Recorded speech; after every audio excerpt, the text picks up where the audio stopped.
News alert as that new ban on refugees from certain countries is already causing some difficult legal challenges for the Trump administration. Refugees are being turned away at foreign airports before they even board planes to come here to America, and those arriving in the U.S., yes, are being detained, including 2 Iraqi men who were stopped late yesterday at JFK Airport right here in New York, including one who has been a U.S. government contractor for 10 years. One of those 2 Iraqi refugees, we're told, was released a short time ago. The other remains in detention. Brian Yennis is joining us now live from JFK Airport in Queens.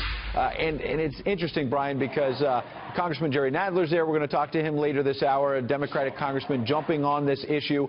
It looks like maybe there's even some protests behind you. Give us a sense of what's happening on the scene. Hi, Ed. Well, this is really the chaos that's resulting from just about 24 hours after this executive order was in place. There are a lot of questions as to who was allowed and who wasn't, a lot of clarity that was needed. And as you can see right now, there are about 100 protesters here outside JFK Airport precisely because of what you said. Essentially, you had 2 Iraqi men who landed here last night at JFK Airport who were immediately detained. 2 Iraqi men, according to their lawyers and to other rights groups, who had special immigrant visas. They already had their visas and were on their way into the United States and were detained. We also know that Nadler, Congressman Nadler, says that up to 10 others are being held here today. As for one of the Iraqi men who was released, his name is Hamid Khalid Darwish.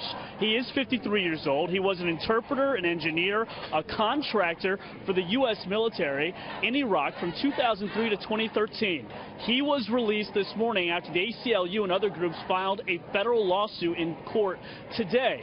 The other man who is now currently being held, his name is Hadir Samir Al-Shawi. He was granted a visa to reunite with his wife and his son in January of 11th.